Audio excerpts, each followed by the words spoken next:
amigos, ¿cómo están? Estamos en el área de San Bruno, aquí en San Francisco, California. Un lugar muy pintoresco, un lugar muy bonito y un lugar que tiene un restaurante que guarda una historia muy interesante. Araujos. Yo sé que algunos de nuestros paisanos, en el momento en que digo Araujos, ya saben de qué se trata, sobre todo si viven cerca del área de California, sobre todo si viven en San Francisco. Estamos hablando de un lugar en donde hay historias, hay tesoros que vale la pena contar, relatar y que todos ustedes se enteren. Ahora sí que todo México se entere, que todo México y el mundo se entere que este lugar y la historia que tiene es algo que en este video van a conocer. Vamos a compartirlo, vamos a dar los comentarios y pónganme mucha atención. Cuando hablamos de historias de migrantes que tuvieron éxito, Araujos guarda una de estas historias. Negociaciones, acuerdos, como que suena misteriosona la cosa, ¿no? Pues aquí en Araujos nos dijeron nuestros amigos paisanos que existía una famosa mesa presidencial. Uno dirá, ah, caray, ¿cómo que mesa presidencial? No es como tipo suite presidencial. No.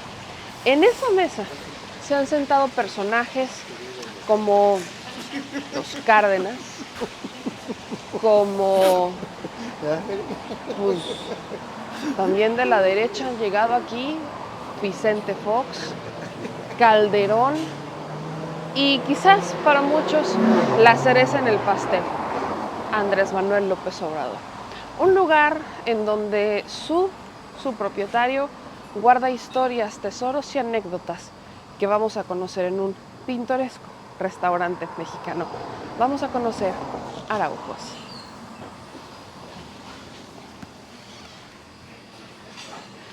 Don Miguel, ¿cómo está? Muy buenos días. Muchacha, un honor ¿Cómo tenerla está? con nosotros. Buenos Oigan, días. pues ya le iba contando a la audiencia, a todos los que nos están viendo, que este es un restaurante que guarda anécdotas, que guarda historias muy interesantes, hasta una mesa presidencial.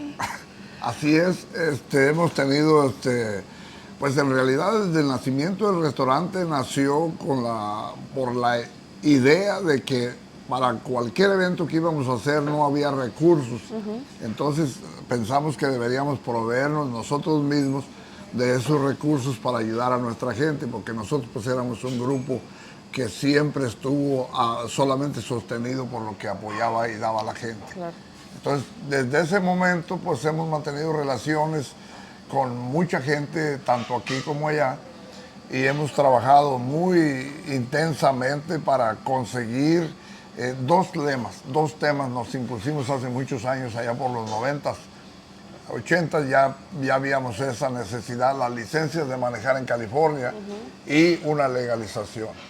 ¿Por qué? Porque la legalización que Ronald Reagan dio o que él patrocinó, ayudó, quedó incompleta porque no se dieron los pasos ni se crearon los mecanismos para crear una frontera estable.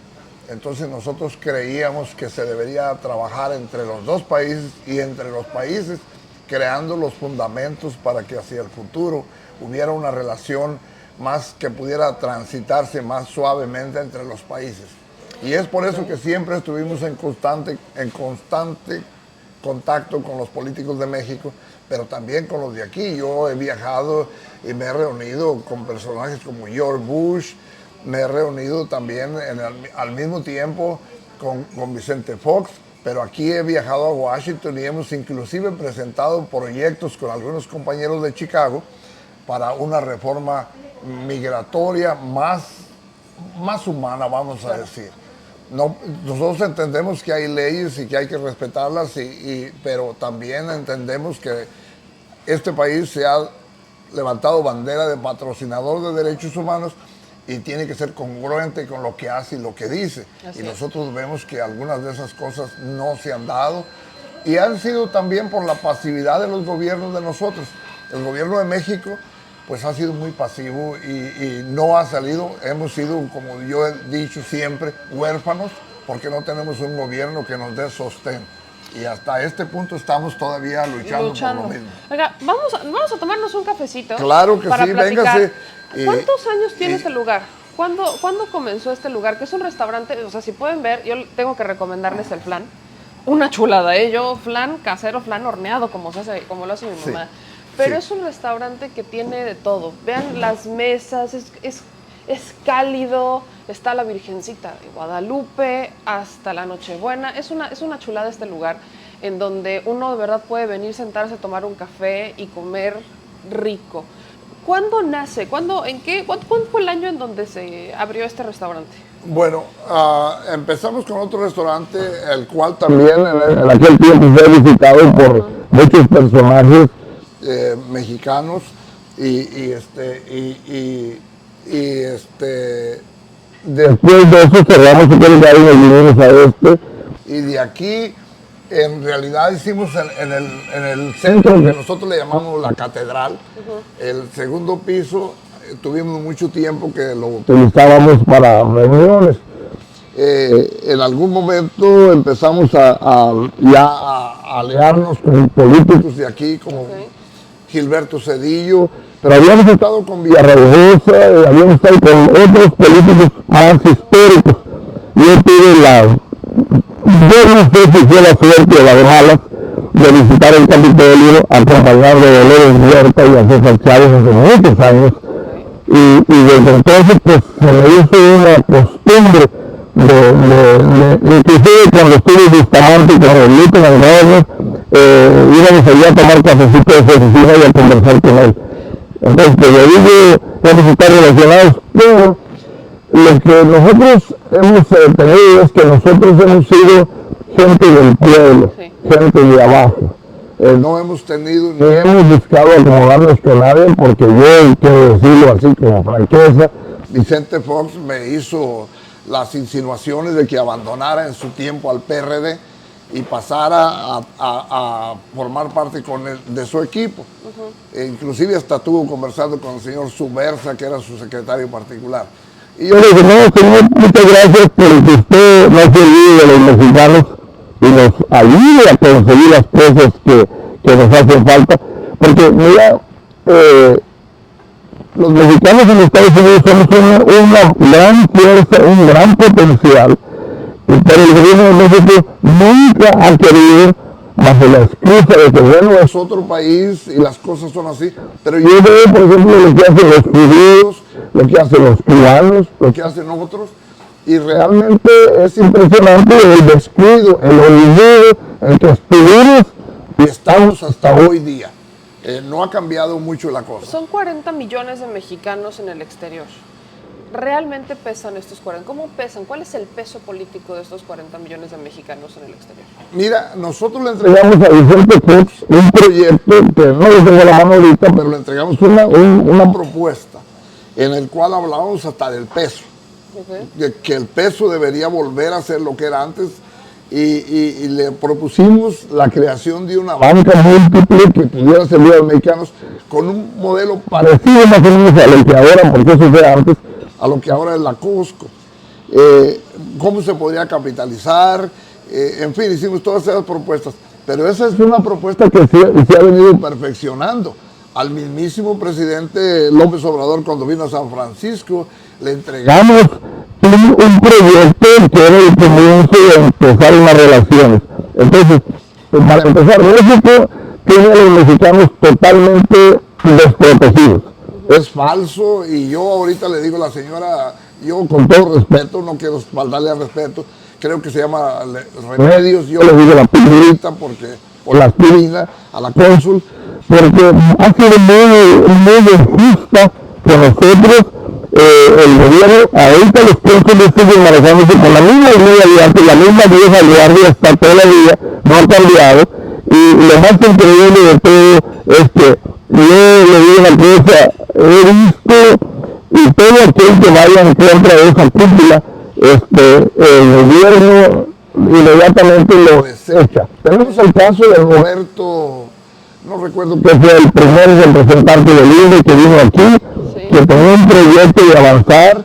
Aquí en South San Francisco hubo una reunión muy importante donde hablamos, donde hubo mucha gente y hablamos de cómo se debería tomar en cuenta el pueblo. Roberto estaba impresionado y aceptó, a pesar de que los consulados que controlaban el sonido y todo eso nos cortaron a nosotros el sonido. O sea, sí han tenido como esas represalias como de aquí te... No, las represalias han sido brutales y han sido más pienso yo que ahora en este gobierno han sido las represalias mucho más claras porque los cónsules no quieren soltar el espacio que le corresponde al pueblo. Entonces, lo que hicieron que iban a hacer, yo estaba enamorado de esas palabras que iban a hacer los consulados, de casas del pueblo mexicano, defensorías, todo fue una hermosa ilusión que se desvaneció con el tiempo y bueno, para mi juicio, sin faltarle al respeto al señor secretario, al cual yo tuve el honor de conocer en Ciudad de México cuando era jefe de gobierno, increíblemente no ha pasado nada. Él no tiene intención, ni tiene interés y ha venido a Estados Unidos y se ha reunido siempre con los enemigos de los mexicanos. Estamos hablando de Marcelo, ¿verdad? Sí. Entonces, esto porque veo que es increíble. Bueno, porque en los tiempos de Peña Nieto, por ejemplo, hubo funcionarios, hubo políticos, hubo inclusive un hombre que se había creado aquí en el área, que lo llevó Peña Nieto y le dio envergadura, y cuando nosotros esperamos que iba a pasar algo no pasó porque lo destituyeron. En esa mesa estuvo sentado Juan Hernández, que viene representando, que es el representante de los mexicanos, que fue directamente me dijo a mí que le iba a enviar y me llamó aquí del aeropuerto y no quisiera levantarle a Juan, que Juan me perdone, yo sé que me va a ver, pero no quisiera levantarle porque me parecía un influencer que todavía como que nos estaba haciendo el favor. Vino aquí y cuando regresó de aquí a México parece ser que las cosas no salieron bien y Fox se molestó y lo destituyó. Entonces, esto ha pasado, pero el problema ha estado desde la creación del INE. Nosotros ya habíamos tenido reuniones en Chicago para crear un mecanismo, una organización de mexicanos que sirviera a los mexicanos, porque mira, estamos tan divididos, pero el principal divisor, el principal elemento que nos ha dividido es el gobierno de México, totalmente. Eso a mí no me cabe ninguna duda. En esta mesa, por ejemplo, nos hemos reunido con senadores, con algunos gobernadores, en fin, que han venido. ¿Quiénes han venido? ¿Quiénes han sido las figuras más fuertes que se han sentado en esta mesa? Bueno, en esa mesa ha estado Cuauhtémoc Cárdenas, por ejemplo, cuando estaba en el PRD. En ese tiempo también ha estado esta Amalia García, la gobernadora de Zacatecas, varios senadores, algunos de Michoacán, como el señor Ríos, otros senadores, por ejemplo, de Zacatecas. Han venido varios senadores. En esta mesa también estuvo sentado Ricardo García Cervantes, con Héctor Sánchez López, que nos dejó ese cuadro allí de la orilla. Héctor Sánchez es senador de Oaxaca. Y en esta mesa se han acordado, se tomaron algunos acuerdos, inclusive algunos de los compañeros aquí, compañeros de trabajo y personas que conocen, le han llamado la mesa presidencial. Sí. Y le han llamado así porque viene, ya hay personajes que ha estado, por ejemplo, aquí en Estados Unidos, el candidato del Partido Verde a la presidencia y después a la vicepresidencia, Pedro Camejo, Mario González, que también ha sido presidente de la mesa de supervisores, que compitió conmigo para la presidencia municipal y ha corrido para gobernadora. Ha habido muchos personajes, pero como te digo, hemos seguido estando igual, totalmente a distancia. ¿Por qué? Porque la gente que escucha Ebrard no es el pueblo, escucha a unos cuantos individuos. Yo por cortesía les llamo lambiscones, por no llamarles más feo. ¿Cortesía, ok? Sí, por cortesía. Entonces te digo, y no ha habido una voluntad. Ahora, yo me sorprende cuando el presidente nos dice todas las mañanas, si yo veo que apague la televisión, para no ver que nos está diciendo que somos héroes, que somos personas importantes, porque es una vergüenza que diga por un lado eso, pero que nunca se haya tomado la dignidad de enviar una delegación de alto nivel para que escuchen a los mexicanos. ¿Cómo usted cree que nos va a representar si nunca va a haber escucharnos? ¿Usted conoce a Andrés Manuel? ¿Vale? ¿Conoce a Andrés Manuel? Sí. Yo he tenido la oportunidad en el pasado, cuando él estaba en la Ciudad de México, y después cuando fue jefe del PRD, tuve la oportunidad de conocerlo, y yo he sido un apasionado de en todos los foros, pero pues ahora empieza a entrar ya en una pequeña, en un desmayo, vamos a decir, en una desilusión, porque hemos sido trasladados durante su gobierno los mexicanos. Imagínense, yo tengo aquí desde 1963 que vine la primera vez, y no tengo papeles. Y ¿cómo me puede pedir que vaya a México y venga y si no tengo papeles? Fui perseguido político en México, me vine en 1984 de Tepalcatepec, Michoacán, por orden de un general. ¿Por qué vino hasta acá? ¿Por qué era perseguido en México? Bueno, porque era un organizador y yo quería implementar algunas de las cosas que Yo miraba aquí, que había visto muy joven aquí, y la llevé a México, y porque yo consideraba que en México necesitaba cambios profundos. Por ejemplo, las leyes que se mantienen con el ayuntamiento, cuando esas leyes no cambian, nunca México quiere salir adelante. Por ejemplo, esa ley dice, es la ley que regula los impuestos y el dinero del pueblo. 70% se le debe al gobierno federal, 30% se le debe al gobierno del estado, y los ayuntamientos se quedan solo con los borrachos. ¿Cómo van a hacer escuelas, hospitales, las cosas que yo pedía que se hicieran en ese momento? Yo soy indígena y como indígena yo estoy representando el movimiento también de los indígenas. Viajé a México, a Ciudad de México, me reuní con comisiones en aquel tiempo. Es por ese motivo que yo conocí a muchos senadores, no solamente de Michoacán, sino de otras partes. Y yo se les advertí que con el tiempo, si no hacen los cambios adecuados, los michoacanos pueden causar una separación, porque no van a estar bromeando como ahora se bromea. Cuando decían eso, se van a ir. México sin Michoacán, Michoacán sin México, siempre será Michoacán. Pero México sin Michoacán ya nunca más será México. Y eso es muy grave. Debemos buscar la inclusión, y por eso es que hemos querido cambiar las leyes para que México sea una nación próspera.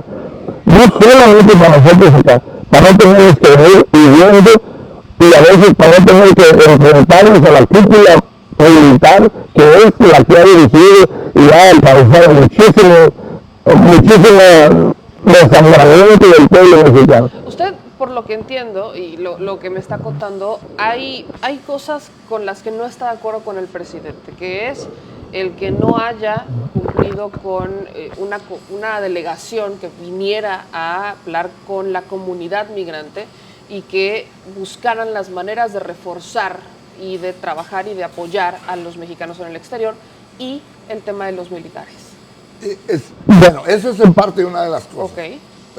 El otro es un tema, diríamos, más profundo. Okay. En el pasado, cuando con Eberto Castillo, Jaramillo y los grandes líderes de México, hablábamos de crear del cambio que debería tener México. Hablábamos de cambios profundos.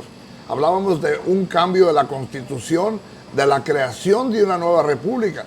Y hoy me encuentro con la sorpresa que hay cosas que yo no sé de dónde las sacaron, porque toda gente que lee, el que dice lo que está pasando, no entiende que en el pasado hubo una discusión que fue la que llevó a este cambio. Entonces, pero nosotros los que participamos en el proceso, los que fuimos parte de los acuerdos, nos damos cuenta de que hay algo que no funcionó. ¿En dónde quedó la nueva Constitución? Se nos puede decir que no la permitieron los partidos y la oposición y todo eso. Otra de las cosas que se habló siempre fue el ejército a los cuarteles. Y le voy a decir una cosa, nos dicen, no, pero ¿quién va a pacificar el país? Pero le digo una cosa, fue Calderón el que sacó el ejército a las calles. Y desde que Calderón sacó el ejército, el crimen y la delincuencia organizada casi se triplicó, cuadruplicó en México. Yo llegué a llamarle al presidente, al cual también conocí en algún momento. ¿A Calderón? Le llegué a llamar y todavía sigo pensando que fue el carnicero de Michoacán. ¿Por qué?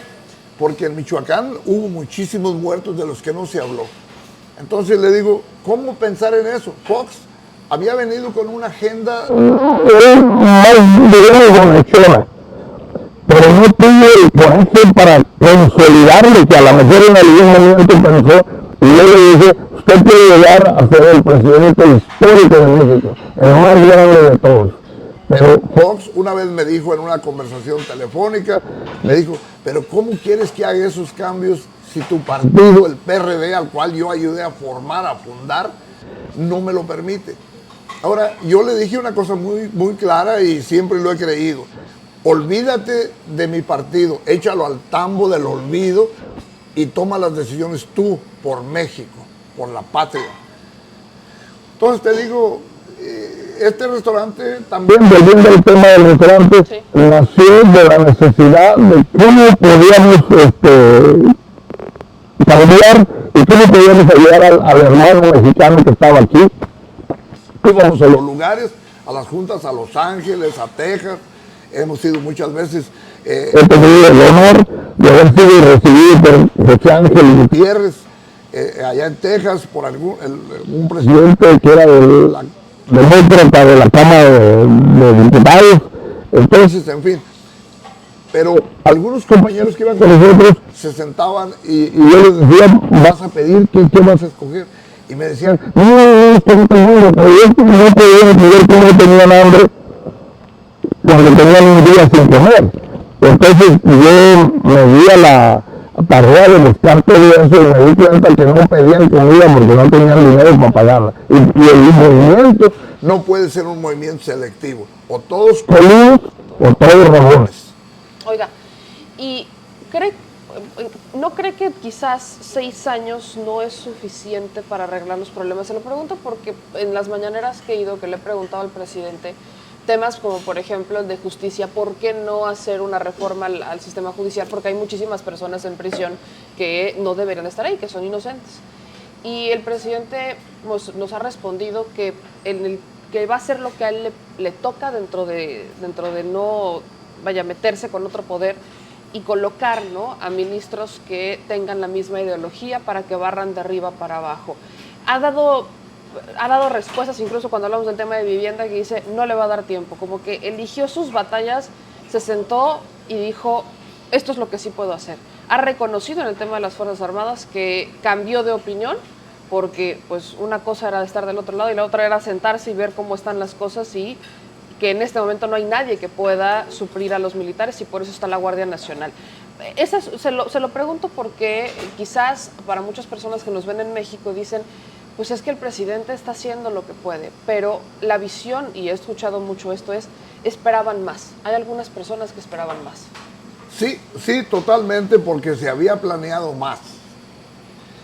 Para empezar, por ejemplo, hacer los cambios de esos poderes que usted menciona, tendría que empezar por ajustar la Constitución, cambiarla, hacer una nueva Constitución. Yo inclusive llegué a decir, cuando Cárdenas corrió para presidente, fui a México a ayudarle en la campaña, empecé a decir algunas cosas como tiempos nuevos, hombres nuevos. Con Cuauhtémoc caímos, con Cuauhtémoc nos levantamos. En aquel tiempo fue un eslogan que se utilizó mucho. Pero ahorita con Andrés Manuel, para empezar tenía que empezar a hacer las cosas que una vez él le dijo a Porfirio Muñoz Ledo en mi presencia. Porfirio, encárgate tú a ir preparando los elementos. Fue mucho antes que llegara a la presidencia. ¿Cómo cuándo estamos hablando? Estamos hablando después del segundo fraude que le hicieron, porque a Andrés Manuel le hicieron varios fraudes. Entonces, se habló de eso.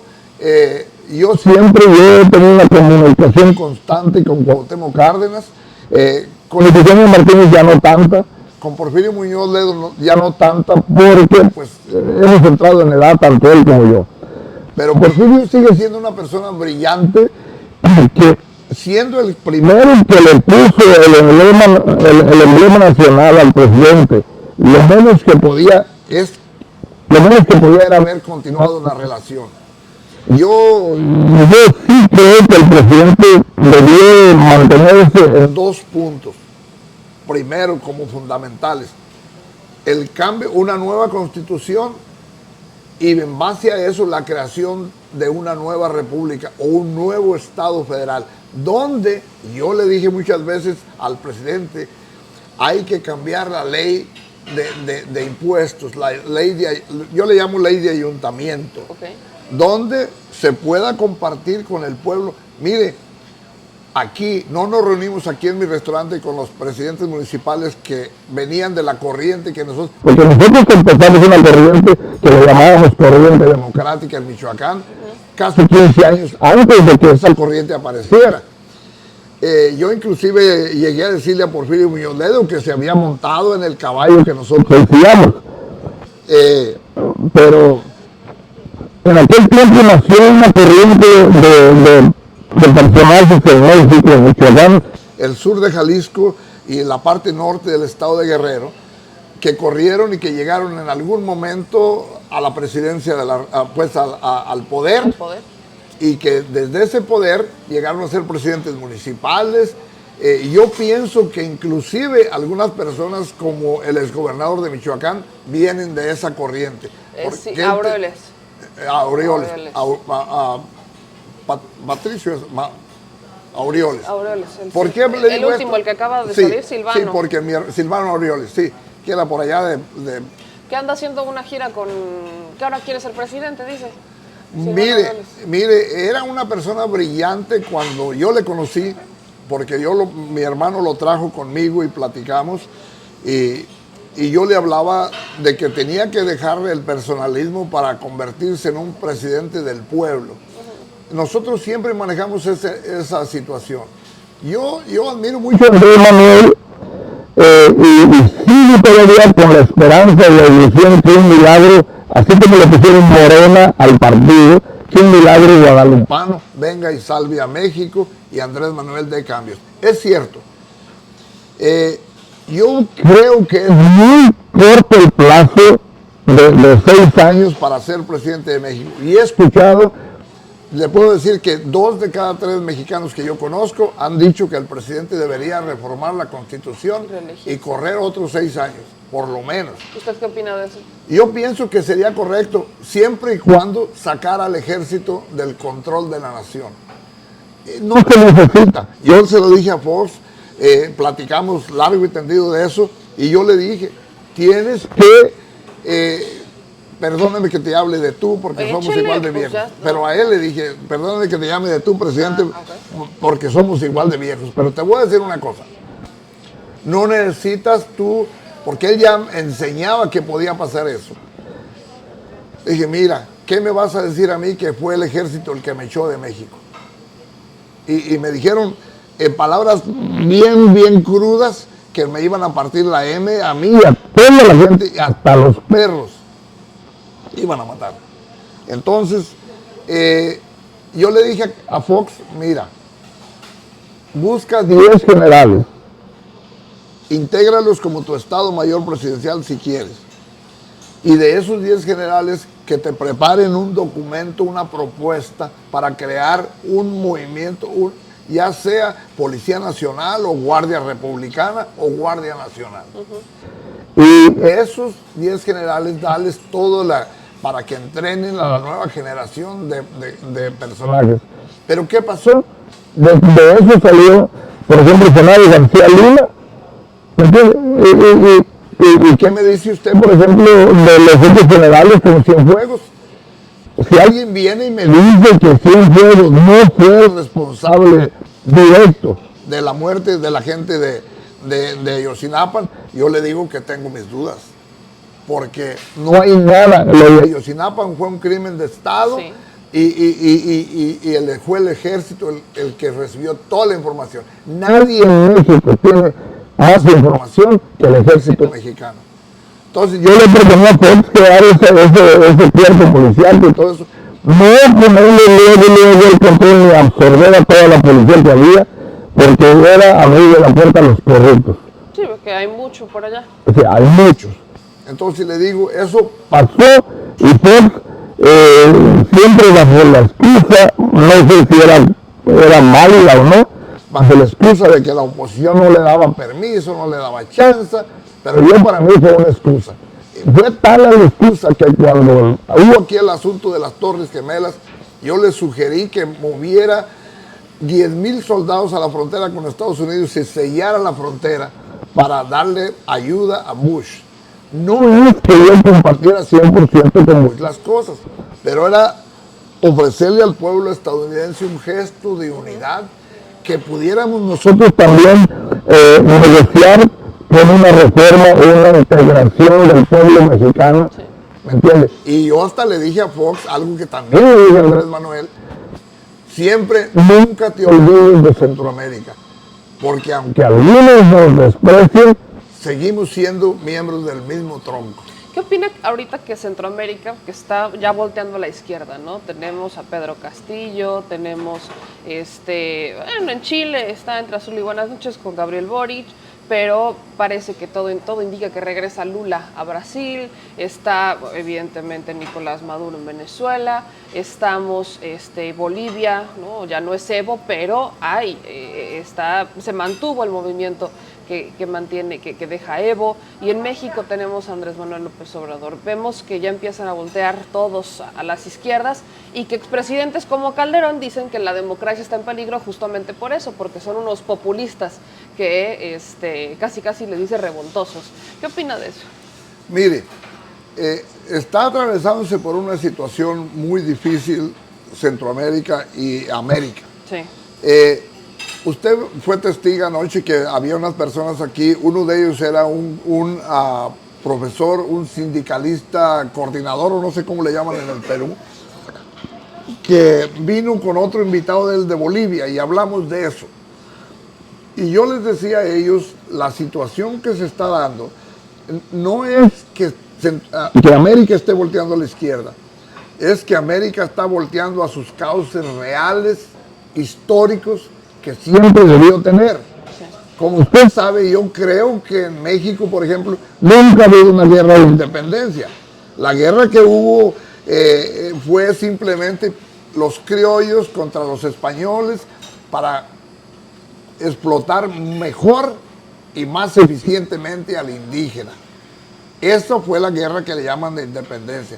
Y por eso usted encuentra que a uno de los pilares de la lucha, que fue de los más grandes, José María Morelos y Pavón, siempre se le ha tratado de hacer a un lado. Sí. Ahora aquí en Estados Unidos ya hasta dicen que es de sangre negra, que es de sangre africana. Y que, como bueno, que intentan... Sí, intentan desviar la realidad de las cosas o hacerlas más pequeñas. Mire, yo he admirado a Evo Morales porque me parece que sus proyectos, a pesar de ser un hombre indígena, tenía unos proyectos más nacionalistas que de raza. Con la cosa, y nomás para mencionarle una cosa, el litio. La propuesta que Evo hizo fue de que las compañías extranjeras podrían comercializar el litio siempre y cuando le dieran a Bolivia el 80%. Claro. Y es una cosa lógica. Con eso Bolivia puede desarrollarse y llevarles el pan y la comida a los más pobres en Bolivia. En Ecuador hemos atravesado por una situación tan difícil porque el presidente Lasso es simplemente un agente extranjero que está administrando al Ecuador. Eso para mí es como yo lo enfoco. Y puedo hablarle de detalles desmenuzados. Anoche lo hicimos con estas gentes, duramos horas hablando de eso. Y regularmente lo hago y he tomado y tomo postura en algunos casos. Me han dicho los peruanos, por ejemplo, que por qué yo apoyar a Pedro Castillo. Hay una cosa que no me gustó de Pedro, que se quitara el sombrero. Él llegó con sombrero y así debió continuar. Y era el símbolo, de lo que era. Entonces eso estuvo mal. Pero le digo una cosa, Pedro Castillo no puede cambiar las cosas porque hay una cosa. Él hace 1, 10 o 100 obras por la población y la población nunca se entera porque los medios están simplemente enfocados a desvirtuarlo y siempre lo van a desvirtuar. Y lo que yo les he dicho a ellos, ¿cómo es posible que ustedes siquiera pongan a duda esa situación. Le quiero decir, en Brasil, yo estoy muy decepcionado y aquí quiero incluir algo. Para mí los evangélicos y los grandes asociados del presidente que está ahorita en el poder, simplemente abusan de la Biblia y de la buena fe del pueblo y abusan de Dios. ¿Por qué?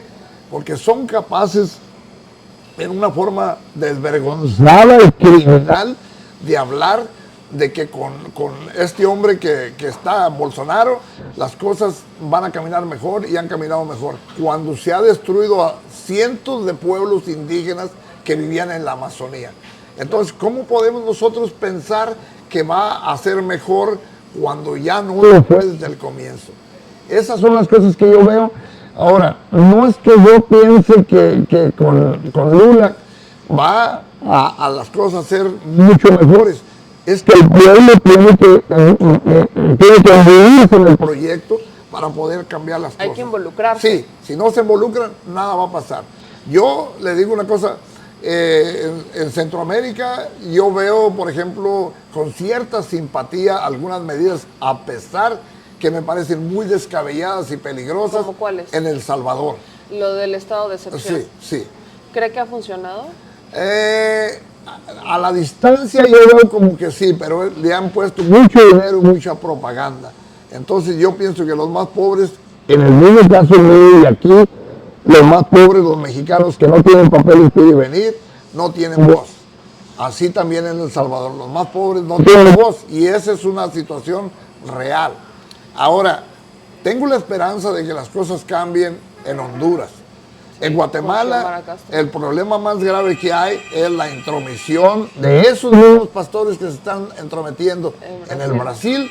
Son los mismos y han sido y son los mismos que están metidos en muchos países para tratar de crear. Ellos piensan que la religión es una gran empresa y hay que exprimirla lo más que se pueda. Hay una investigación que sacaba Álvaro Delgado, en donde habla del famoso Yunque, ¿no? Esta organización, ni tan secreta, que se sienten muy secretas, pero no, que el Yunque estaría en Puebla financiando incluso movimientos en otros países, justo para incidir a través de la religión. Eso ha pasado desde hace muchos años.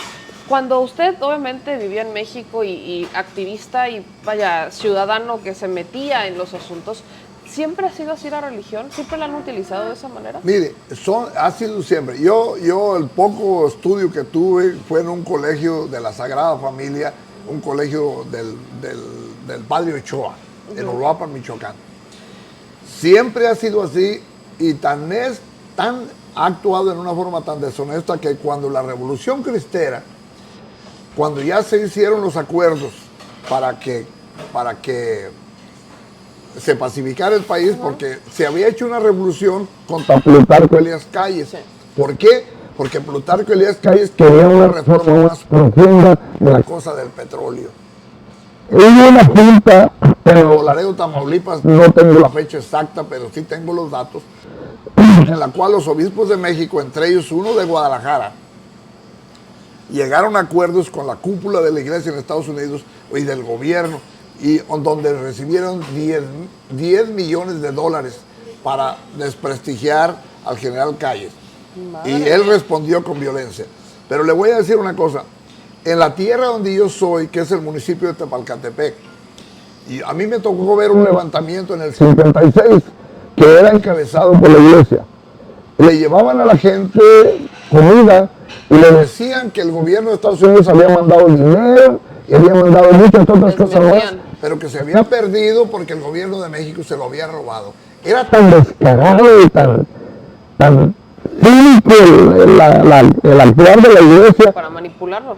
¿Cómo manipulaban a la gente, me entiende? Sí. Entonces se lo dice a alguien que estudió en la iglesia y que conoce más o menos cómo se maneja. Oiga, me quiero regresar un poquito, porque usted es de un estado que tristemente pues la ha pasado muy mal. Pero nomás para aclararle, todo eso venía de lo que fue los comienzos del Yunque. Sí. ¿Me entiende?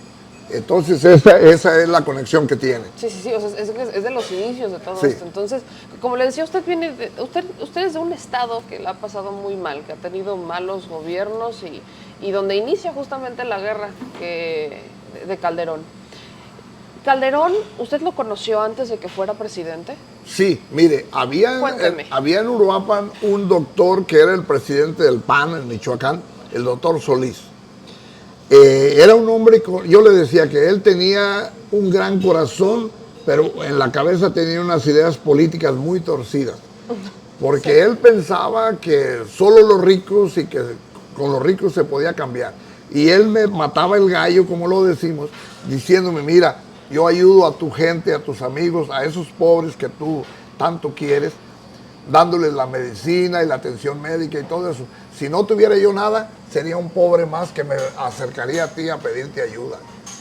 Y en realidad tenía razón, pero es que no hay necesidad de que el pueblo dependa de donativos como los que da Televisa y los que dan todos esos.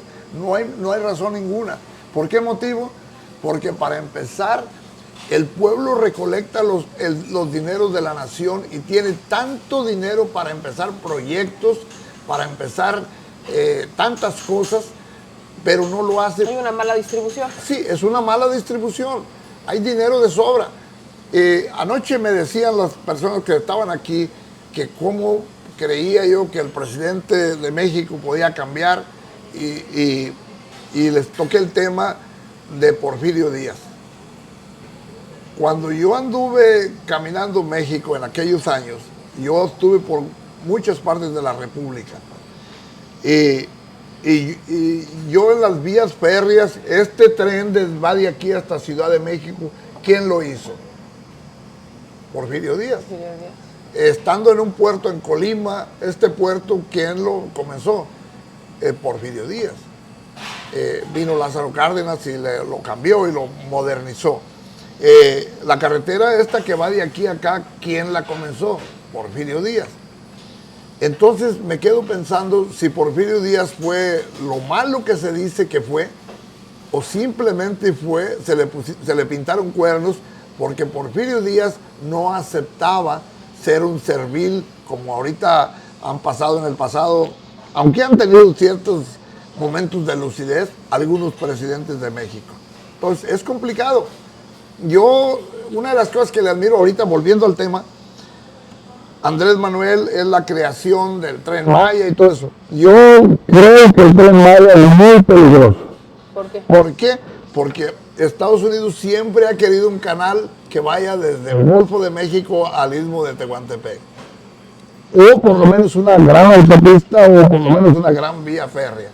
Eso pareciera ser como que Andrés Manuel se los está trayendo al platillo, como lo dice el dicho. Pero es un riesgo que tenemos que corrernos.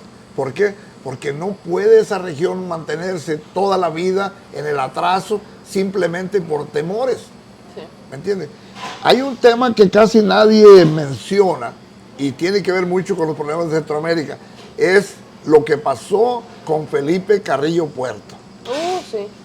Nadie toca ese tema. Yo he estado en Motul, allá en el sur de Yucatán, en mis tiempos de juventud, caminando y hablando con algunos de los padres del movimiento, y ellos que aceptaron a mi presencia de que había sido un momento muy peligroso de la historia de México y que a la mejor a Plutarco Elías Calles sí había actuado con cierto patriotismo, porque en su momento a los que querían entregar esa República Oriental de Yucatán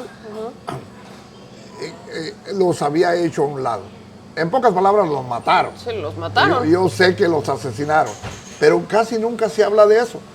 Yo le tengo una gran admiración a don Lázaro Cárdenas. Y a mí me dijo una cosa, me dijo, mira negro, y ahora que está tan de moda eso. Conocí a Lázaro Cárdenas. Me dijo, mira negro.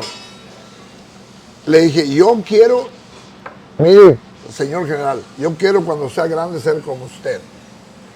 Y se rió y dijo, no, estás mal.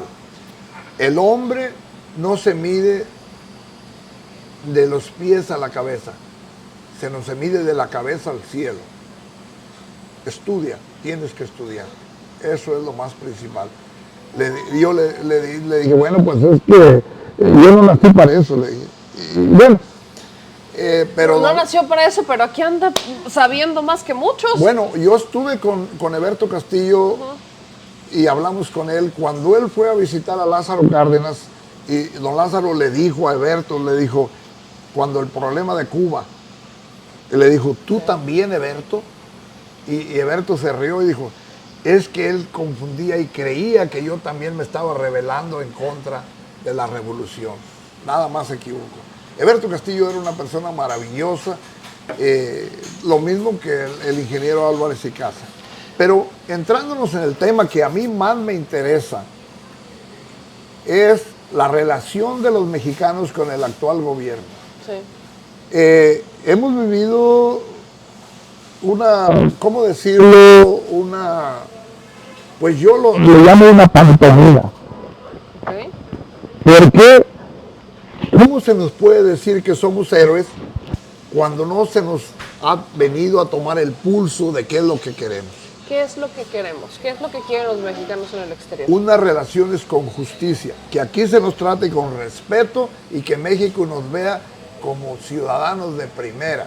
Porque en México, muy adentro a la mejora, pero tienen la idea de que somos traidores porque nos vinimos, sin darse cuenta que somos los que tuvimos más coraje para dejar la pobreza y la miseria y además el peligro a morir asesinados allá por el ejército y cruzamos la frontera. Cruzar la frontera, los Sí, peligros de cruzar sí, la frontera. sí. En esta relación que quieren establecer, yo sé, ya nos contó que al presidente le entregó un proyecto que también se lo había entregado a Vicente Fox. ¿Qué pasó para recapitular y llegar ya a lo que nos interesa, que es justamente estas relaciones entre México y los migrantes? ¿Qué pasó con Fox? ¿Qué pasó con Calderón? ¿Qué pasó con Peña Nieto en materia migratoria? Vicente Fox, ¿qué es lo que no hizo? ¿Qué es lo que quedó pendiente? Con Calderón, ¿hubo interés en fortalecer estas relaciones? ¿Con Peña Nieto existió también algún interés? ¿O qué pasó con cada uno de ellos? Le puedo decir, yo creo que el más genuino de todos fue Fox. Que sí quería, pero no Que pudo. sí quería, pero le faltó el coraje para consolidar lo que quería. Porque tuvo la oportunidad, cuando la situación de las Torres Gemelas y todo eso, tuvo la oportunidad de amarrar esa relación. Yo no digo que convertirnos en esclavos de Estados Unidos. No, sino, madre, no sí, libre. pero yo hace mucho, he seguido esto, he estado en esto, conozco personajes desde hace mucho tiempo y ahora cuando a veces vienen gente y se me dice, no, pero es que tú aquí, tú allá y tú acá. No es así.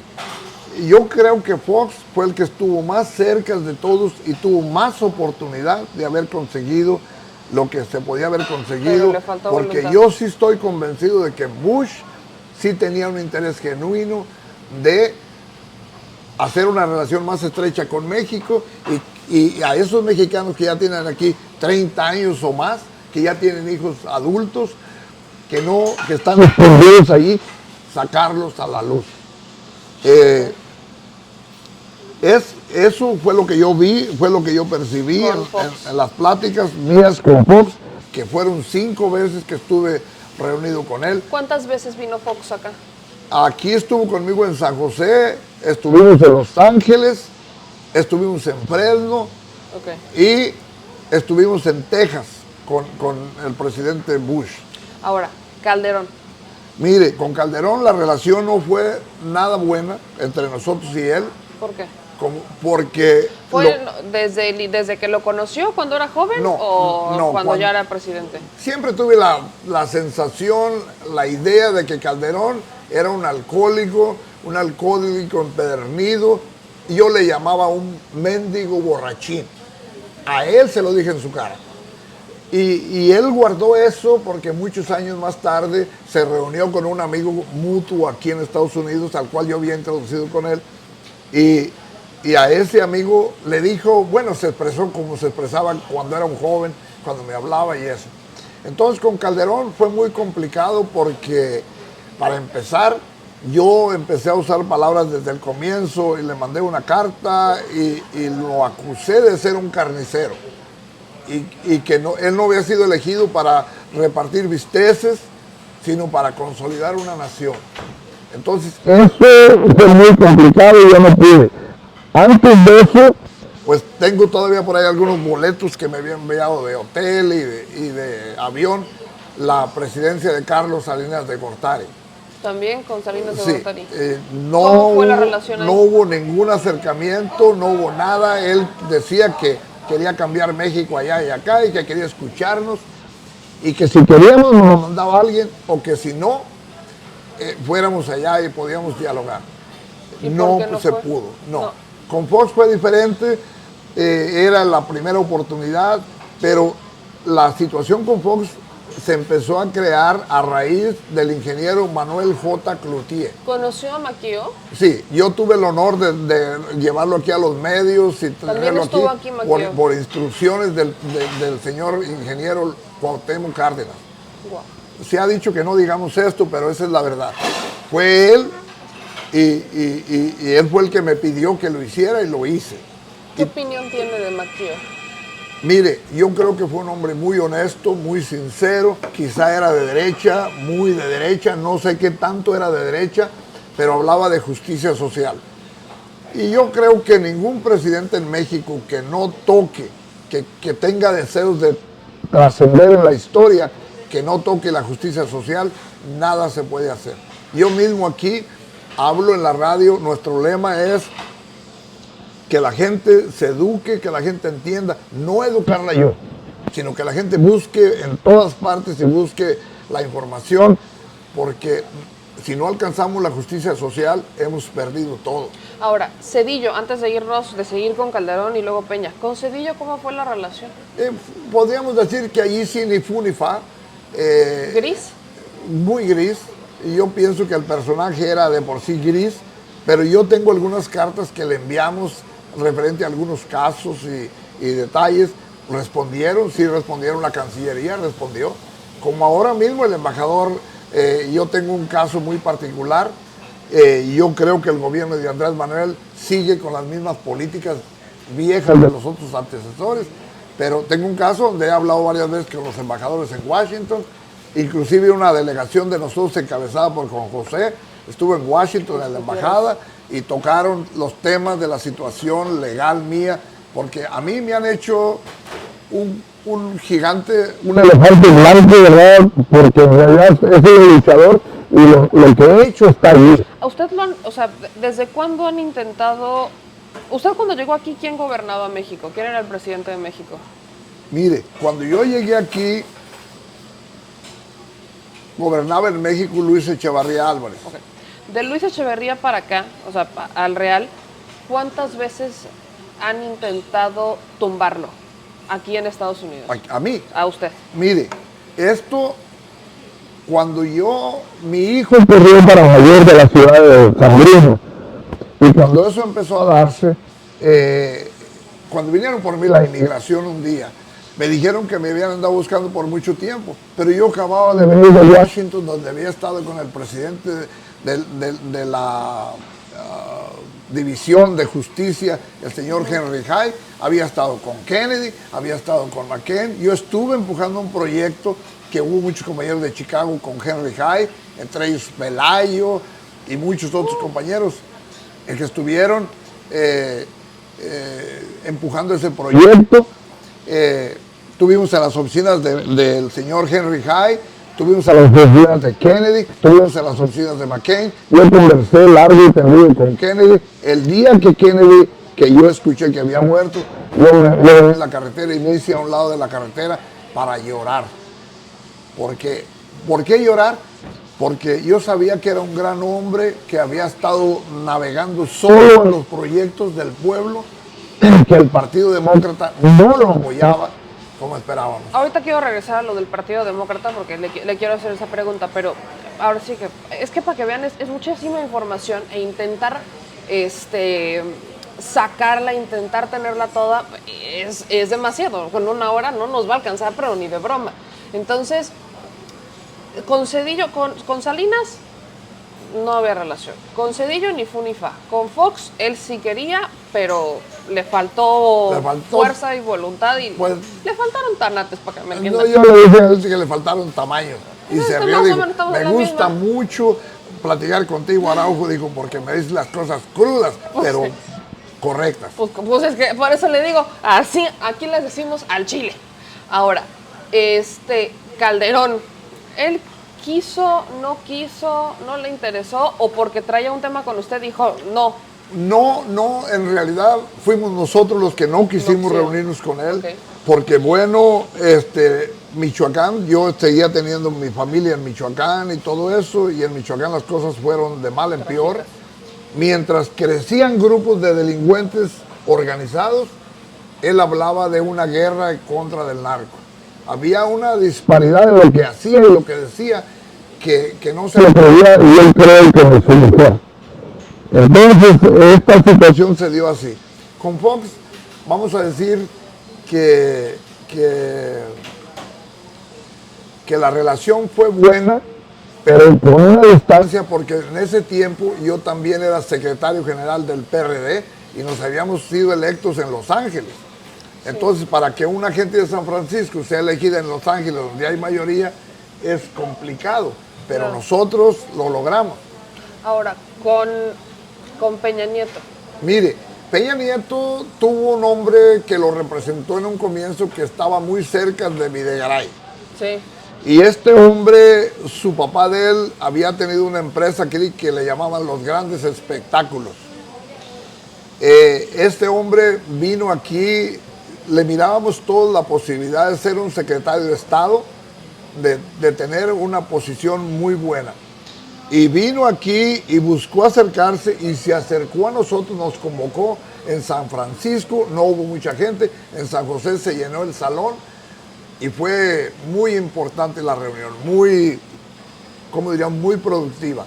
Él nos prometió que si él llegaba pues a un puesto de más control, pero que él iba a hablar con Videgaray y que se iban a hacer muchas cosas. Y nosotros queríamos sacar a nuestros hermanos que están aquí, que son millones de mexicanos que tienen aquí 30 años, que ya se van a retirar, como yo, y que no pueden recibir ni un centavo del gobierno, porque aquí, y esto es lo que yo le quería preguntar, ahora yo le voy a preguntar a usted. Échele, se intercambian los papeles, échele. ¿Usted cree que esas visas que el gobierno de Estados Unidos le va a dar a México para traer solamente jóvenes a trabajar por una o lo máximo 2 veces, no es una forma moderna de explotación? Pues no creo que sea una forma moderna de explotación, porque aquí en Estados Unidos se necesita la fuerza laboral. Entonces, yo sí creo que es un argumento en donde de forma legal van a entrar, quieren entrar. Bueno, te doy la visa de trabajo para que lo hagas de forma legal. Lo que creo es que se necesita más. O sea, creo que se necesita más, se necesita hablar de protección, de justicia, de salud, que, o sea, son cosas que aquí no tienen, que esos son los problemas. Sí. Y también pasan en Canadá, o sea, también hemos recibido ese tipo de denuncias donde dicen, sí, venimos a trabajar con permisos legales de trabajo, pero pues los patrones se hacen guajes cuando tenemos algún accidente laboral y hacen hasta lo imposible por evitar que se enteren que fue un accidente dentro del trabajo para no pagar. Entonces, claro que ahí se debe de hacer una regulación así como con lupa para proteger al empleado, para proteger a la persona a la que le van a dar la visa. Creo que eso sí es lo que hace falta.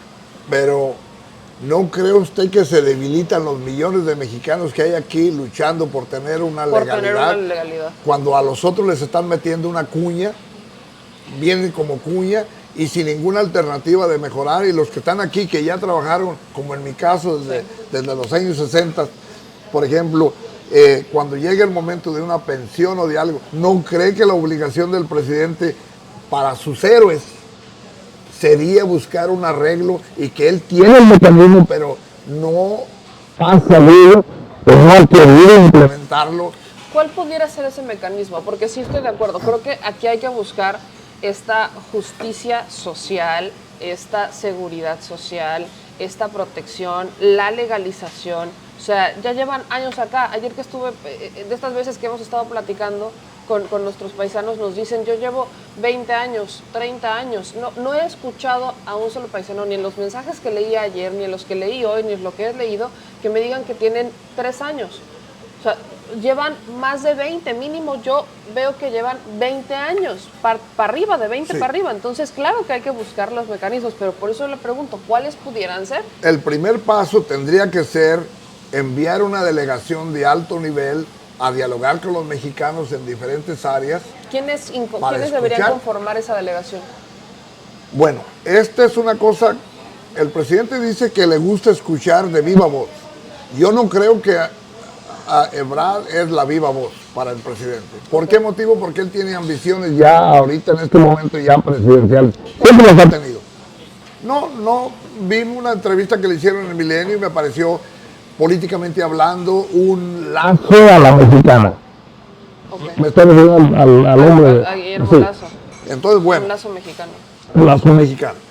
Pero el presidente debería iniciar formando una delegación. Y yo pensaba que iba a nombrar a Muñoz Ledo para una comisión que se encargara de crear la relación con los mexicanos. Pero no fue así, ni modo. Pero debería formar una delegación y ya dejarse de decir que somos héroes, cuando en realidad solo es pura lengua. Y yo digo como taquero que yo de lengua me como un taco. Ok. Entonces, Esa delegación, conformar la formar una delegación que venga y visite el varias gabinete, áreas. secretarios, la Secretaría del Trabajo, ellos o algunos No, en particular. una delegación que venga directamente de su oficina de él, Ok. para primero tener una idea y después él tener una junta con sus secretarios y con el mismo Congreso, donde se puedan buscar los mecanismos que se deben negociar. Mire, yo le voy a decir una cosa, cuando aquí hubo el problema de la energía, yo tenía una cierta cercanía con el entonces gobernador de California, que era Arnold Schwarzenegger. Sí. Y ¿También lo conoció? Sí, no, con ese nunca tuve una plática así, Ok. pero tuvimos la oportunidad de proponer a un hombre para un puesto que representara a los mexicanos. Pero yo les escribí a ellos un proyecto en el cual, cuando visitaran México, no mandaran puro güero a negociar con los mexicanos. Aquí hay millones de mexicanos que tienen la capacidad y tienen la habilidad de acompañar una delegación de alto nivel a ir a México y que déjelos a ellos que sean los que negocien. Ok. Porque ellos van a buscar los mecanismos donde pueden encajar un lado y otro. Yo propuse que la situación era muy difícil para los mexicanos aquí y yo propuse que a cambio de que México permitiera en algunas áreas despobladas de la frontera poner plantas para traer energía a California, el gobierno de California les diera a los mexicanos alguna legalidad. Ok. Se logró. No se lograron las licencias porque esas fue hasta con Jerry Brown, pero se logró eso. Y de allí para adelante seguimos empujando proyectos, seguimos con el gobierno de aquí. Hemos tenido juntas con la Cámara de Senadores completa, hemos buscado acuerdos, pero hemos tenido los planes que han dicho, no pueden negociar los mexicanos de aquí. Es el gobierno de México el que tiene que negociar. O sea, lo que se tendría que hacer es que esta delegación venga, escuche qué es lo que necesitan. ¿Y cómo se va pues, a implementar? ¿Qué es la propuesta? Y entonces llega con el presidente y se lo presenta. Y a partir de ahí, evidentemente, hacer también una reforma en los consulados, porque pues me dicen, no son consulados, son virreinatos. Entonces, cambiar para que los cónsules sí sean representantes del pueblo. Mire, hemos hecho una propuesta al IME, al interior del IME y al gobierno de México, a Fox, para que haya un liderazgo dual en los consulados. Uno que represente, y yo he dicho que sea el vicecónsul que represente al gobierno de México. Y otro donde se puedan escoger 3 personas de la comunidad para ocupar cónsules o oficinas consulares o puestos consulares, porque la gente de nosotros aquí conoce Las necesidades, vive todo lo que está pasando. Entonces, eso sería una buena alternativa. Pero no se puede hacer por una razón. Los consulados todavía hoy día distribuyen dinero que tienen para darles a aquellas gentes que son sus lambiscones. no ha cambiado. Que me perdone Andrés Manuel, pero él a distancia nos puede decir mil cosas. Aquí la realidad es otra. Y eso me recuerda a una cosa. A este muchacho que trabaja con nosotros aquí, el compañero que usted conoció, yo lo llevé y lo presenté con Fox porque es de Guanajuato. Y bueno, Ford lo abrazó, y paisano, y fue que vino, bueno. Y dijo, ya no va a haber problema con las mordidas. Cuando vengas para atrás no te van a morder. Fue a México y vino y lo mordieron. Pues sí. Y entonces le dijo, pero el presidente dice que ya no. Y entonces el hombre dijo, el oficial que estaba allí, dijo, mira, si el presidente viene, al mismo que chingamos. Así que, móchate o no pasas. ¿Qué hace ya para ir? Pero eso se lo dijimos a Fox. Sí, yo me queda claro que usted se lo dijo de frente, Sí. siempre le dijo que le faltaban.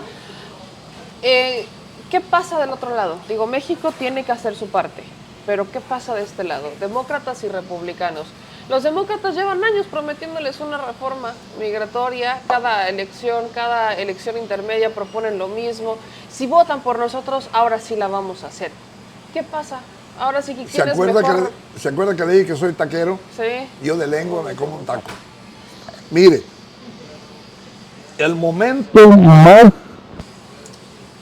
más cercano que tuvimos a conseguir una reforma migratoria fue aquel proyecto de ley McCain-Kennedy que se presentó en 2015 o 2005. ¿Por qué? Porque las fuerzas estaban entrelazadas y había una gran posibilidad. Yo respeto mucho a Padilla, respeto mucho a la que no le siento mucho respeto, es a la senadora de San Francisco, porque ella nos ha hecho algunos desaires que son impresionantes. Ella nos considera tan pequeños que solamente somos dignos de burla de ella. Entonces, mire, decir que los republicanos no puedan dar una reforma migratoria es erróneo, porque Ronald Reagan era republicano y dio lo más aceptable que ha habido en los últimos años. Okay. ¿Qué es lo que falta aquí en el liderazgo?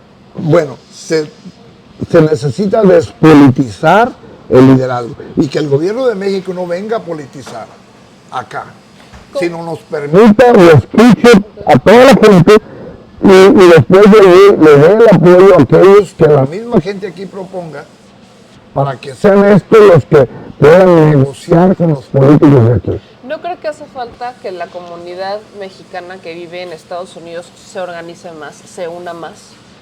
No se ha podido organizar y no se ha podido unir más porque el enemigo número uno lo tenemos en los consulados. Ellos son la piedra que está en el zapato y yo le digo, el hombre que les dice Gutiérrez, González Gutiérrez, es el mero nombre y apellido. Ha sido uno de los personajes más nefastos que ha habido en la historia de los consulados en Estados Unidos. Entonces, y sigue siendo uno de los cónsules más influyentes porque inclusive ha estado guiando y manipulando y moldeando el IME. El IME en Chicago, donde estuvieron los líderes viejos de Chicago y tuvimos gente de todas partes, acordamos crear un IME. Pero un IME, una organización de mexicanos para los mexicanos. Ahorita yo le he planteado a Juan José a través de la radio aquí la necesidad de crear una asamblea nacional porque las cosas han cambiado un poco. De aquel tiempo a hoy se tiene que presentar un proyecto en el que nosotros acá trabajemos con las otras comunidades de hispanoparlantes, no de latinés ni nada de eso, sino de hispanoparlantes porque es lo único más cercano que nos puede unir para poder conseguir algunos beneficios con gobiernos de Centroamérica y de Sudamérica. Yo, en el pasado, llegué a reunir al cónsul de Guatemala, al de El Salvador y al de Nicaragua, en San Francisco. Y esta reunión era con el objeto de crear una reunión mayor donde pudiéramos tener a los secretarios de Estado para poder reunir a los políticos de aquí. Nosotros aquí vamos a Washington y solicitamos una audiencia y nos la dan. Okay. Pero por boca de Juan José y de algunos otros compañeros, sé que en México se hacen los lolos en el Congreso Sí, hasta se avientan, sueltan sus verdades y luego empiezan a hablar de infidelidades y el Congreso es una maravilla. Exactamente. Entonces nosotros necesitamos que esta comisión o delegación del más alto nivel que venga de México pueda destrabar y acortar el camino en vez de recorrer todos esos Sí, o sea, que pasos. funcione como Sí, debe vamos funcionar, directamente a la con el cabeza. que puede ejecutar. Entonces, le digo, yo creo que se puede hacer, y yo le voy a decir que cuando el presidente Biden dijo que había un senador de apellido Manchin o algo así, que estaba en contra, yo dije que los sindicatos son los principales culpables porque ellos apoyan a un hombre como Manchin y que se ha hecho millonario a costillas de los trabajadores. Los sindicatos no les importa ayudar a los mexicanos. A mí, los grandes sindicalistas como César Chávez y otros, pero no, César Chávez no me dijo eso, pero otros sindicalistas aquí de los carpinteros me trabajaron 3 meses y al última ya ni me querían pagar porque, bueno, no tenía papeles y bueno. Pero déjeme le digo una cosa. Yo creo que hay que negociar. Cuando Biden tenía ese problema, nosotros fuimos con el senador de Utah, Mitt Romney. ¿Cómo fuimos? Aquí hay un republicano en San Francisco. Es que nosotros los mexicanos no podemos aliarnos de una mentira que cuando la hacemos, ya la hacemos azules y siendo demócrata. Sí. Nosotros tenemos que, el liderazgo debe tener la habilidad para negociar con todos los partidos de México, pero también con todos los políticos de aquí. A ver, por eso es justo lo que le quería decir. Hacia Chile, entre demócratas y republicanos, ¿quiénes representan o quiénes están más cerca de la comunidad? Prácticamente, ¿qué es mejor para el mexicano, siendo un mexicano en el exterior? ¿El republicano o el demócrata? Mire, lo que es mejor para el mexicano es ser mexicano. Y se puede ser mexicano y leal a muchas cosas de aquí sin olvidar sus raíces y sin olvidar de dónde venimos y para dónde vamos. Y eso el gobierno de México tiene que mantener eso. Los judíos mueven a su gente aquí y se benefician de esa influencia que tienen. Nosotros tenemos 50 millones. O sea, no importa el partido, lo que no importa importa es que el mexicano se una, tenga la habilidad de negociar. Sí. Ahora, ¿por qué le voy a decir? Porque, mire, yo fui y vi a un hombre que se llama Leo Lacayo, que aquí en San Francisco los demócratas lo tienen condenado. Y le dije, Leo, habíamos andado juntos en la lucha para echar al gobernador Gray Davis, yo los apoyé, los grupos de nosotros los apoyó. Y entonces fui y le dije, mira, Leo, necesitamos hablar con la gente de Romney. Dijo, mira, soy amigo personal del jefe de oficina de Romney. Le dije, ¿puedes hacer una entrevista donde podemos hablar? Sí, la hicimos. Y la oficina de Romney y el senador Romney nos contestó diciendo que nunca recibió una solicitud de la Casa Blanca para apoyar el proyecto de reforma migratoria. O sea, ¿es una falacia eso de que quieran realmente apoyar la reforma migratoria? Es una mentira. No quisieron pasar la reforma migratoria. Por eso le decía yo que el que empezó la campaña, si no hay reforma, no hay voto, estaba en lo correcto. Hubo millones de críticas, según me dicen los muchachos. Pero él no debió de haber hecho del caso un lazo. Porque eso está mal. Pero le quiero decir una cosa. Yo creo, Juan José es un hombre al cual yo le he puesto mucha confianza porque lo he seguido. No es un hombre perfecto.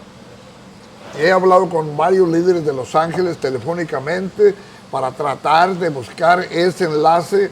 Algunos me han dado un montón de excusas, algunos otros de plano me han dicho no quiero hablar con él. Algunos otros, muchos me han dicho sí, vamos a trabajar con él.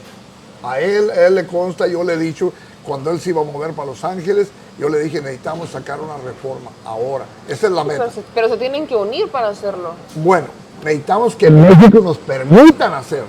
Ahora, en México, diputado migrante. Se supone que la figura del diputado migrante es la que los va a representar en sus congresos y que con esa dinámica empezarían como a fortalecer la relación. ¿Usted qué opina del diputado migrante? Opino que los diputados migrantes hasta ahorita han sido personas desleales y deshonestas porque nunca, aquí nadie sabe quiénes son sus diputados migrantes. Una señora nos dijo que ella era de Michoacán y que ella era diputada, que en San José había vivido y que hasta había tenido problemas allí. Pero yo estoy seguro que no la conoce bien en su iglesia. Porque yo le pregunté dónde, cómo y cuándo, en el radio, en el aire.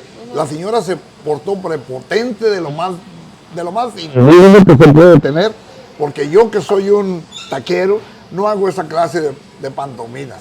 Entonces, los diputados migrantes, como está ahorita establecido, como está, es simplemente un engaño. O sea, es una figura que es como la pluri, se le entrega por... Todavía creo que estos son peor que la pluri. Madre mía, okay. Pero déjeme le digo una cosa. ¿Por qué digo esto? Mire, aquí tratamos de implementar las leyes del INE y nos presentamos candidatos y logramos una vez meter un candidato. Estuvo en México un tiempo, después se retiró y bueno.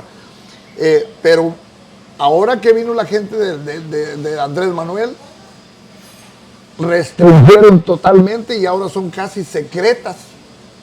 Son cosas como la elección del Papa, muy personales, no, son secretas. Entonces, mire, el muchacho que vino, Roberto, no recuerdo el apellido, creo que era Brambila. Entonces, cuando este muchacho, nosotros le entregamos una serie de proyectos y él nos llamó varias veces. Sí. Y hablamos y cuando volvió a México del recorrido lo corrieron. Ebrard, yo tengo motivos para creer que la decisión vino directamente de Ebrard. ¿Por qué cree eso? Porque él estaba empujando otro proyecto que más abierto y empezaba a escuchar al pueblo y iba a tener diferentes opiniones. Algo plurales. con lo que ustedes estaban de acuerdo. Sí, algo que nosotros proponíamos. Claro. Y entonces regresó a México y los cónsules presionaron tanto, especialmente González Gutiérrez, que es la cabeza de la mafia de cónsules en Estados Unidos. La señora Pildurita, Remedios, es un personaje que además se le olvidan las cosas, porque le entregamos proyectos nosotros y nunca respondió hasta que yo la apreté duro en el radio, entonces sí nos mandó. Oiga, todos estos proyectos que ustedes le están mandando, más bien, cuando llegan y están viendo que, por ejemplo, en el caso de Roberto, que era el titular del IME, ¿no? Sí. que lo despiden, es por me dice que es por la presión de estos cónsules. Entonces, pudiéramos decir que los cónsules, no todos, porque también me han dicho que hay sanas excepciones, que son muy poquitos, que son contados, así que contados con las manos, pero estos cónsules tienen más poder que el canciller. ¿O que No, yo pienso que estos cónsules están jugando como comodines en la próxima aspiraciones del canciller. Okay. Yo así lo veo. Él está pensando en... ¿Y por qué le digo eso? Bueno, hay una mujer, no me acuerdo cómo se llama, que le habían dado $1,000 millones en México. Josefina Vázquez Mota. Bueno, ella vino y sembró en Nueva York o por allá un hombre que se apellida, creo que Lucero, no sé cómo, algo así. Este hombre... ese hombre vino y estuvo sentado ahí conmigo y platicamos. Ah, ¿también? Sí. Oh. Y vino otro de Texas que según esto traía aspiraciones, ¿entiendes? Esta mujer desde allí sembró organizaciones en Estados Unidos con dinero que vienen y le cierran a usted todo el paso. O sea, ese dinero de Josefina Vázquez Mota hizo estos grupos para cerrarles el paso. Para cerrar el paso a todos los que eran no agradables a ella. Para bloquear a todos los que estaban en contra de Josefina. Entonces le digo, ahora, volviendo a la cosa de negociar, nosotros creemos que el senador Rami es un hombre que en el momento preciso está listo para apoyar un proyecto, pero ¿quién lo va a presentar? Entonces apareció una mujer, está por allá en Miami, una cubano-americana que presentó un proyecto que para muchos es una basura el proyecto. Pero yo digo, debemos verlo, analizarlo y abrir el espacio para dialogar con ella. Yo le pedí al muchacho este que está aquí, le dije, mira, hazme un favor, consigue el teléfono de la mujer esta, vamos a hablarle. Y allí sentados en esa mesa le llamé y hablé con una persona de su oficina, luego con otra, y por fin hablé con el chief de staff. Ok. Yo he aprendido que esa es la mejor forma. El chief de staff me dijo lo de la ley. Yo pedí que la bajaran y era larguísima la ley y todavía cuando se ponga en el viaje legislativo va a cambiar. Yo aprendí eso porque con el Henry High, él nos escribió proyectos, él era de Chicago, y esos proyectos se presentaron y estuvieron rondando como proyectos para reforma. Entonces, lo que yo sugiero, y le dije a Juan José, uno de mis consejos a Juan José es que él, de aquel lado de la frontera, puede ser del partido que él quiera y hacerle como quiera, pero brincando a este lado, tiene que ser solo mexicano y debe tener la flexibilidad para negociar. Yo recuerdo una cosa curiosa, cuando estábamos apoyando el proyecto para echar a Gray Davis, de gobernador de California, hubo algo que usted lo busca, lo va a encontrar en CNN, me imagino que todavía lo tiene.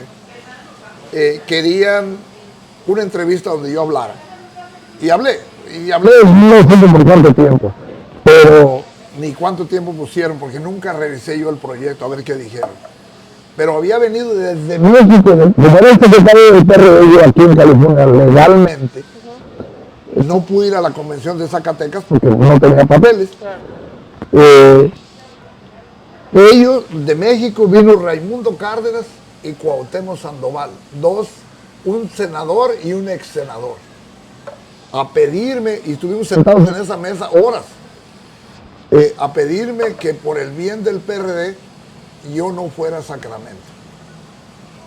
¿Por? La junta era otro día porque iba a hablar pues, que los republicanos lo iban a utilizar para su beneficio, y bueno. Electoralmente. Sí, pero no era así. Yo sabía que yo podía manejarlo y lo manejé. Entonces déjeme le digo una cosa, y bueno, llegamos al momento de que ellos fueron a Sacramento y yo les pedí que estuviera uno por cada lado de mí, como forma de que era el PRD, y no quisieron. Lo estaba viendo enfrente, así a distancia donde estaban, nerviosísimos porque pensaban que yo pues le iba a regar.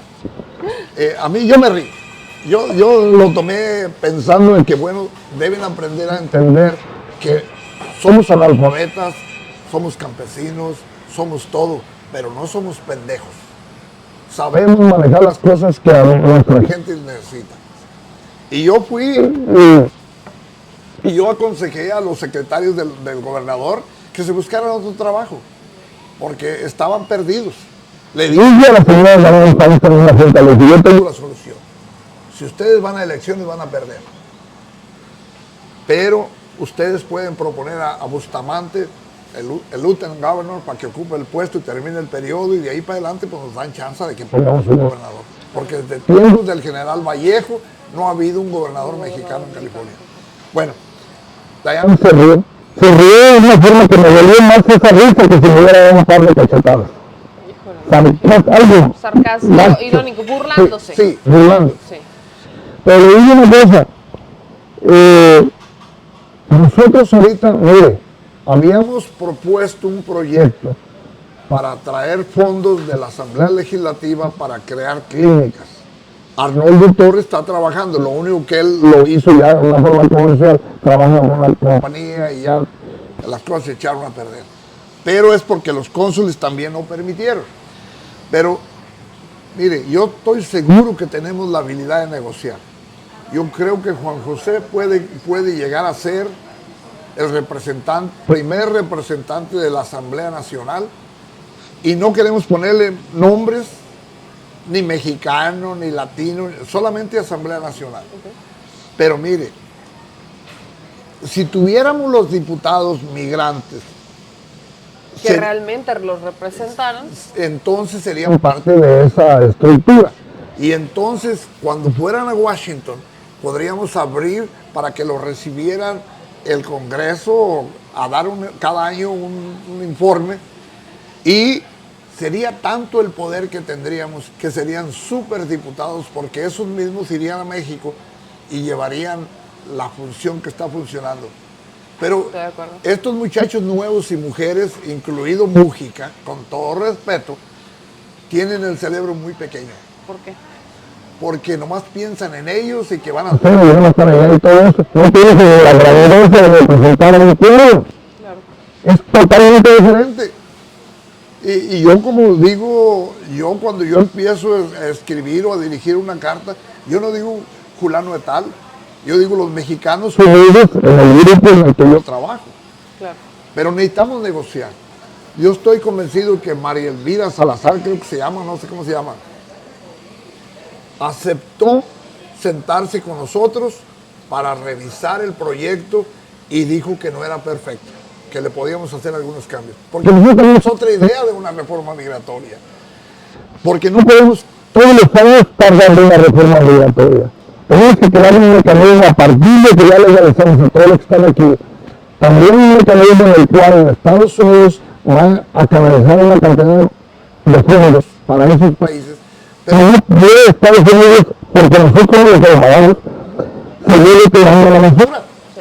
Entonces, tenemos que crear un proyecto en el cual se puedan desarrollar proyectos en Centroamérica donde se pueda traer el trabajo y el beneficio para todos, y entonces los centroamericanos cuando vengan a Estados Unidos vendrían como turistas, también los mexicanos. Don Miguel, esta plática yo se la agradezco muchísimo porque deja ver que los mexicanos sí tienen con qué, sí hay con qué, y que solamente falta, aparte de la organización y aparte del poder de negociar, solamente hace falta que los escuchen. Nos va a faltar mucho tiempo para platicar, pero ya para cerrar, don Miguel, ¿qué le gustaría decirle a la gente que nos ve, al presidente, supongo que nos ve también? ¿Qué les diría para ya cerrar? Así, échese el mensaje. Al presidente me gustaría decirle que, por favor, no olvide las promesas que hizo en campaña. No se puede cambiar de idea como que se quitan los calzones y ya.